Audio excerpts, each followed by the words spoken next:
data centers that come online, customers will see about a 10% decrease in their transmission system costs. It's no secret that PPL has requested an increase to their distribution rates. If approved as is by the Pennsylvania Utility Commission, the company is set to receive a more than $356 million revenue boost. A boost they say is driven by upgrades to the smart grid and protecting their lines from trees and inclement weather. But that hasn't stopped people from speculating. Data center development in our service territory is not driving the distribution base rate request. Water usage has also been a major concern for those involved in the data center discussion. In a statement to 2822 News, PA American Water says in part, American Water treats data centers with the same consistency as other major commercial and industrial accounts, applying equitable rates and contracts. At the same time, we recognize the unique demand patterns of these facilities and are open to offering differentiated treatment when justified by operational needs or customer profiles. While the impacts of data center development has yet to be seen here in NEPA, it seems there is some hope for customers' wallets. Communities shouldn't have to choose between reliability, affordability, and development that will boost local tax revenues and support community development. You can find the full statement from PA American Water under the link to this story on 2822news.com. Live in Wilkes-Barre, Avery Nape, 2822 News. Nick, Candace. Avery, thank you. Ooh, it is bitterly cold out right now. Let's get to our chief meteorologist, Josh Odell. We even had some flurries earlier in the night. Yeah, some snow showers. We're kind of wrapping up the snow, but I think there's another big weather story here this week. It's going to get warmer. Snow showers, flurries going away over the last couple of hours, and if they're not done at your house yet, it's a pretty good bet that they will be by first thing in the morning. A live look into downtown Scranton, a cold downtown Scranton, 19. You factor in the wind, it feels like it's 10. Temperatures are in the teens and 20s right now. 13 Honesdale, 21 Lehighton, 19 Hazleton, 17 Bloomsburg, and 19 in Wilkes-Barre. We're going to double some of these numbers, if not more, by the end of the week. Nick Candace at Forecast in 20. See you then. All right, thanks. A hometown hero banner with former President Biden's name on it is drawing some mixed reactions in the city. The banner was put up by the Green Ridge Neighborhood Association right at the beginning of the month. The 46th president lived on North Washington Avenue in Scranton for the first 10 years of his life before moving to Delaware. The president of the association says they recognize that President Biden never served in the military. Now, they say they did expect some political backlash for a variety of reasons, but not to the level they've seen on social media. Some veterans became aware of it, and they were upset at the fact that we appeared to be honoring President Biden as a veteran when he was not a veteran. Right. We're well aware of that he was not a veteran. Mm-hmm. Veterans at the local VFW tell us that they firmly feel the hometown hero banners should only be used for people who served in the military.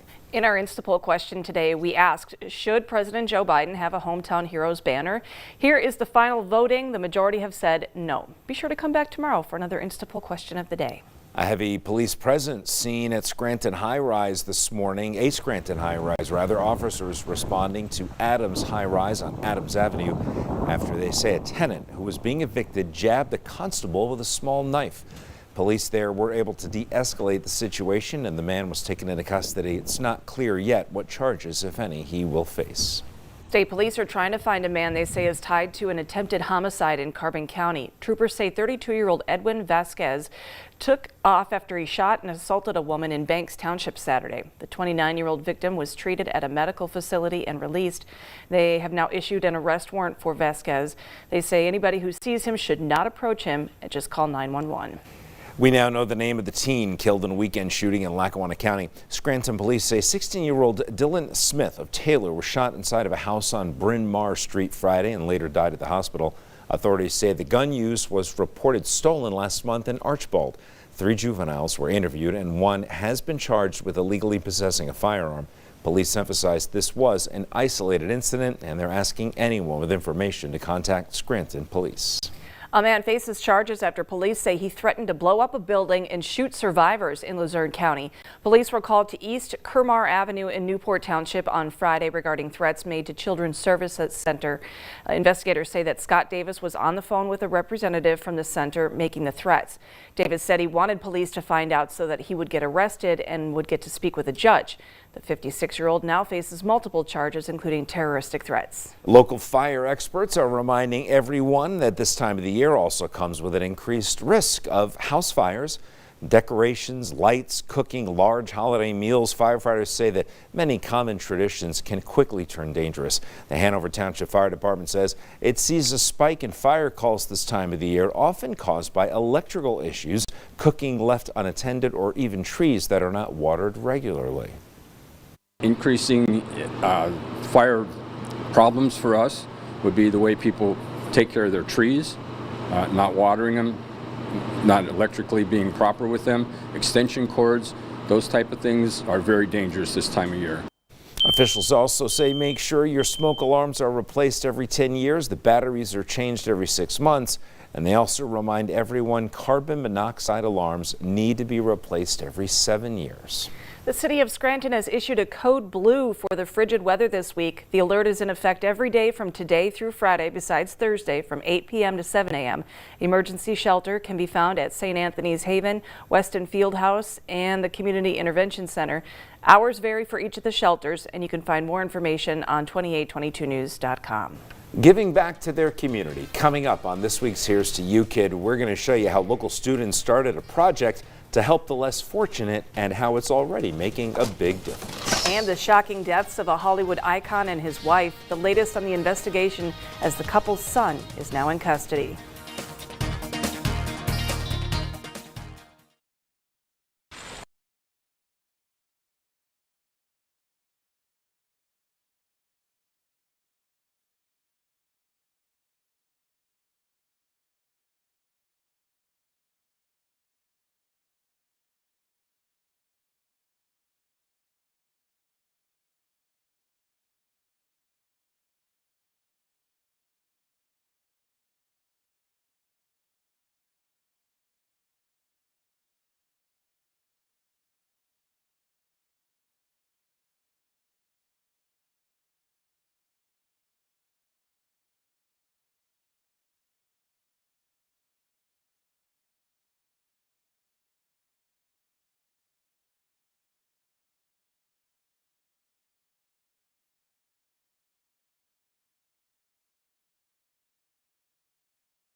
Some local students are credited with helping to bring back something that their school didn't have for the past few years. The goal is to share their blessings with those who are less fortunate. Our Mark Hiller explains what it's all about in this week's Here's to You, Kid.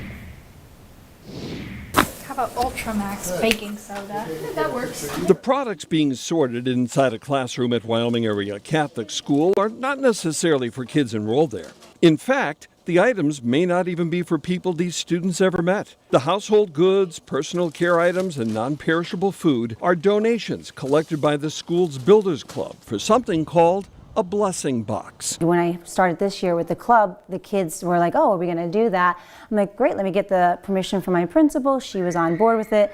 So then the biggest thing was actually getting the box made. The school reached out for help, hoping someone would step forward. And we were lucky enough to have a family that was able to donate their time and effort and cost of the whole entire box and was able to get what we have out there now. Students in the Builders Club soon got word that they could get the blessing box started. I felt very excited to do it. Fifth grader Chloe Kelly is among the student participants. I thought it would be a good idea because I love helping people who are less fortunate than us and making them have more things that they need. I love cinnamon toasters. Pitching in is something personal for Chloe's sister, too. Just to mostly give back to the community because they do so much stuff for so many things for our school. And it's just nice to give back. Right now, there's a lot of needs out there with families that they're struggling. Doing something about that is putting lessons learned at this school into practice. Jesus was very generous to all the people of his time who needed things. And so it's kind of like we're playing the role of Jesus. Ms. Kaleo already received 5 boxes of donated goods days before the blessing box was to be put into place. Expiration date says 2026. That's wonderful. The message on the blessing box says it all. Take what you need, leave what you can. I hope they feel like they could also help donate and stuff, and if they need the stuff to not feel embarrassed to take it and stuff. The box will be placed at the top of Wyoming Area Catholic School at the sidewalk along Wyoming Avenue in Exeter. Students with the Builders Club will help stock the blessing box during their recess time. I do think it's going to help the community a lot, and it's going to inspire other people in the community. Here's to you, Wyoming Area Catholic School Builders Club. Mark Hiller, 2822 News. And here's an update on Wyoming Area Catholic Schools Blessing Box. Students posed last week right in front of the box that, as you can see, is stocked with supplies. The plan is to run the Blessing Box year-round and hopefully continue it for years to come. And if you know of someone you think would make a great Here's to You kid, let us know. It's easy at 2822news.com, right under the NEPA's Children First tab. Jews around the world are celebrating the second night of Hanukkah, and in Luzerne County, the holiday was marked with a historic first. A large group gathered at Wyoming Seminary Upper School in Kingston to light a 9-foot outdoor menorah. It was donated by several local families. Rabbi Larry Kaplan from Temple Israel in Wilkes-Barre led the ceremony with traditional Hebrew prayers and songs. Jewish students on campus say that they appreciate seeing their faith publicly recognized through the inaugural outdoor lighting. I just think it's really great bringing the Jewish community together. I mean, at SEM, there's a small Jewish community, so I think just supporting one another and coming together is really important. Even a little bit of light can fill a whole lot of darkness. So we're hoping that every night that we add a light to the Hanukkah menorah, it's going to be adding a lot more light to that darkness. After the lighting, the celebration moved inside, where families and students sang songs, lit smaller menorahs, and enjoyed latkes, also known as potato pancakes. Still ahead on this Monday, we've got the latest on the Brown University shooting. The person detained was let go, so where does that leave investigators? The new video that police are hoping will solve the case.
The son of Rob Reiner has been booked on murder charges in the deaths of the director, his wife, Michelle.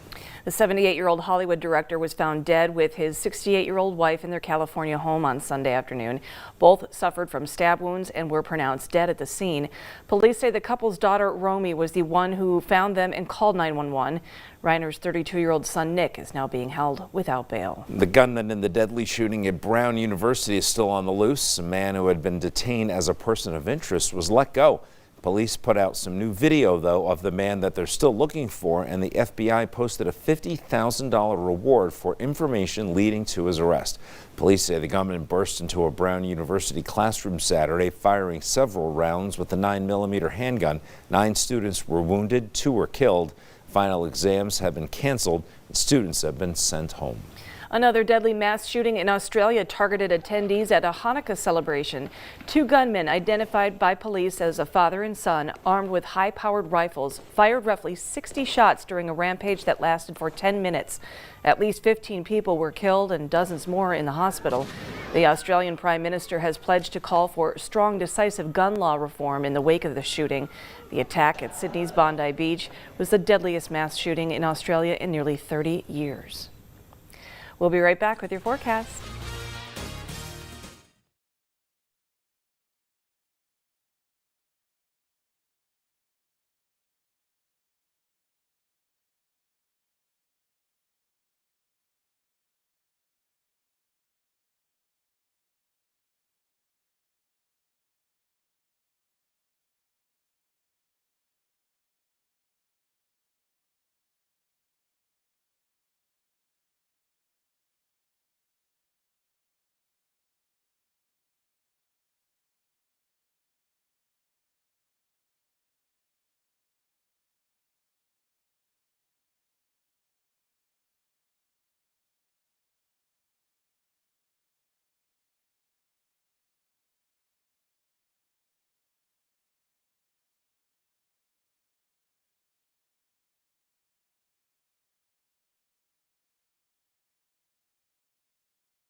In case you don't know, it's cold out. I know. In case you don't know, it is going to get a little bit warmer. So that's going to happen later this week. We just kind of need to be patient, I guess. We had some flurries and snow showers around for the last couple of hours, but those are basically done.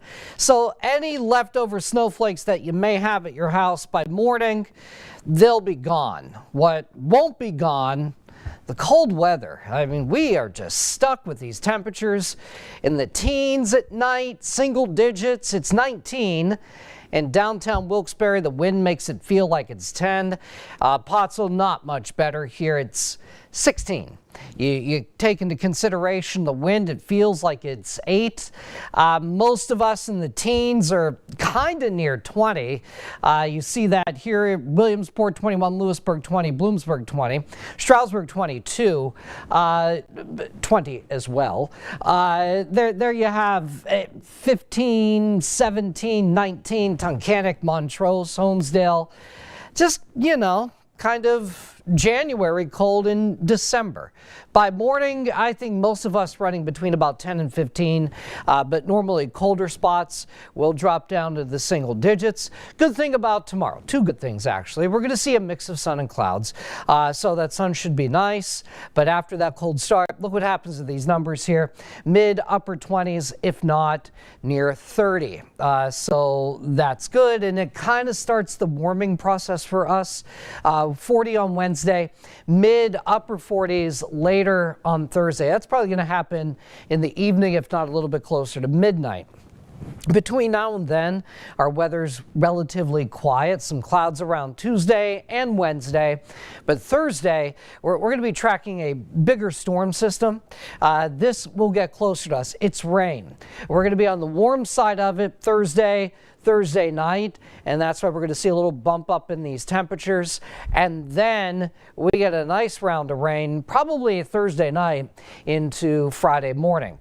As we look at Christmas week, notice there will be some above average temperatures, basically west and south of us. I do think for us next week, we kind of will average out near average, which is not too bad considering it's been as cold as it has been. Here's your future alert weather forecast. Partly to mostly cloudy. Flurry or snow shower, lows for most of us between about 10 and 15. Tomorrow we're thinking still cold, but we'll see some sun. High is 25 to 30. Some warmer valleys getting to about 31 or 32. 40 on Wednesday, upper 40s on Thursday. Best chance of rain will be Thursday evening, Thursday night, and Friday morning. Friday is going to be an opposite day. I think it's warm in the morning, and then it will get colder through the afternoon, and we could see some snow showers before the day is done. Seasonably cold going into Saturday and Sunday. Sunday is the first day of winter. The other thing that's probably going to happen, especially Thursday night, we're going to melt some of this snow.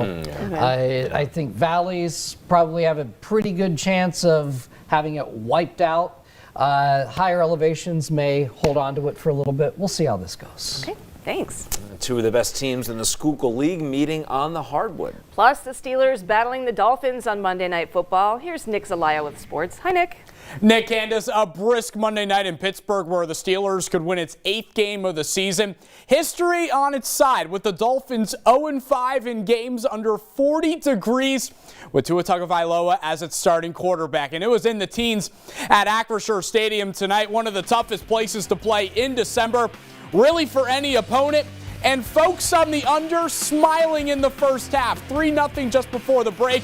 But Pittsburgh gets on the board. There's Connor Hayward sneaking it in for 6. 7-3 Steelers at halftime. Yeah, Mike Tomlin, still more work to do. Third quarter, Aaron Rodgers for Marquez Valdes-Scantling just signed to the active roster this morning, and he has a touchdown grab. Pittsburgh up in front 14-3. Later in the quarter, Rodgers finding DK Metcalf, and no other receiver can do this after the catch, making Dolphins players look silly as he runs into the end zone. All Steelers tonight, and to cap it off, how about Jonnu Smith, the tight end in the backfield, gets the pitch and goes in for a touchdown. The first time in NFL history 2 tight ends score a rushing touchdown in the same game. And the Steelers, they win to improve to 8-6, 28-15 winners over the Miami Dolphins. In the Schuylkill League, we head to the Marts, Pottsville and North Schuylkill, a couple of the area's best squads. In the first quarter, Pottsville's David Kuhnstick driving baseline goes with the righty reverse. Takes some English to do that. And then in the second, full court pressure from the Tide. Christian Alvarez drops it in from down low. 2 on the scoreboard, but 1,000 for the career. Pottsville, a big lead at the half. Third quarter, the Spartans battling back. That's Xavier McNally, but all Pottsville on its home floor. Alvarez off one foot and flushes it in, and the harm. That's a three-point play for the senior, and this team playing up-tempo all night long. It's Colin McGinley, the lay-in, and Pottsville with a big league victory, 54-35. Here's first-year head coach Tyler Hefner after the win. Big win. I mean, they're playing really well in the league. Our guys came out early and got on them a little bit, put some pressure on them. I was really happy with how we played. We're continuing to grow as a team, and I really like the way we're playing. I've coached Christian for a long time, since he was like in 7th grade. He's an unbelievable kid. I couldn't be happier. He works so hard. He's intelligent. He's respectful. I mean, everything you want in a kid. Couldn't ask for a more deserving kid. He's really the best. So I'm very happy for him. I'm just blessed because I get to play with all these teammates over my career, all these great players, and then all these great coaches. It's just a blessing. We've had some tough losses that we thought we could have won, but I think for the most part we're playing good, and this is going to give us momentum going the rest of the year. Pottsville improves to 4-2 with the win and will head on the road Thursday to Pine Grove area. That's all for sports. We'll be right back. 20Deserves.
Sun and clouds tomorrow, a bit cold in the morning, but it does get a little bit warmer later in the afternoon. 20s, some of us near 30, 32. Not too bad, kind of a sign of things to come here the next couple of days. 40, then in the 40s. We need a break from the bitter cold, so the next few days will be nice. Nice break for you. Thank you. Thank you for watching. Have a nice night. See you tomorrow.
Today, caught on camera. Oh, shots fired, Officer Newton. A shootout in Boyle Heights. Officers trade fire with a suspect who's been wandering the railroad tracks brandishing an assault rifle. Once the smoke settles, the search begins. Then, it has been high speeds all the way down the Grapevine. Robbery suspects make their way from Bakersfield to LA County. When the road runs out, the 4 suspects decide to go for a twilight stroll. They're starting to run out of gas here. And in Orange County, deputies stand off with a felon at large in a cul-de-sac driveway. But it's not just humans who are in the car. There's a pet involved in all of this. They've got a little dog that's sticking its head out the window. When every second counts and every decision could be life or death, watch these incidents unfold from KTLA's Eye in the Sky and the body cameras of those who risk it all. This is Caught on Camera.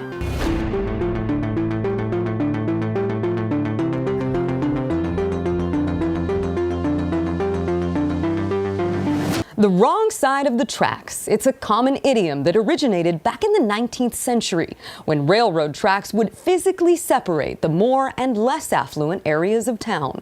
But sometimes it's not about what side of the track you're on. Sometimes crime happens on the tracks themselves. It's September 21st, 2025, just after 12:30 in the morning. Patrol officers with LAPD Hollenbeck Division respond to a call of a man armed with an assault rifle in Boyle Heights. Hi, I'm right here at like a view spot in LA next to the train tracks. I don't know exactly the address, but there's a guy with an assault rifle shooting at people that drive by. Do you know if anybody's down? Need a paramedic? No, nobody's screaming or anything, but he's like just blatantly standing right here. He just shot at somebody, and it's not an airsoft gun. Okay. It's Can for you sure. do nearest intersection? I know you said you don't know exact location. What would be the nearest cross streets? Do you know? Let me put a pin. Are you on Myers Street? Yeah, on Myers Street. Yeah, we're right next to the train tracks. Okay. And is he on foot or is there a car? He's on foot. He's just standing on the train tracks, blatantly holding the gun. Because I'm just standing right here, and he just shot at somebody, like, having a good time playing their music, and they, like, ducked behind the car, and you could see the flash from the gun. So it's for sure real. Okay. You still have visual of him? Yeah, he's just he's just standing right here. Dispatch puts out the radio call to nearby patrols. Hollenbeck units shooting, AW shooting progress, North Myers Street, suspect by the railroad tracks behind warehouses, suspect male, has assault rifle, shooting at multiple people, and 120, 8451, stand by for distribution. Upon arrival, officers begin to search the area. The scene near the railroad tracks not all that dissimilar from those in dystopian SoCal set films like They Live, The Running Man, or Escape from LA. Moments into the search, gunfire rings out and an officer-involved shooting occurs. The terrifying incident caught on officer-worn body camera.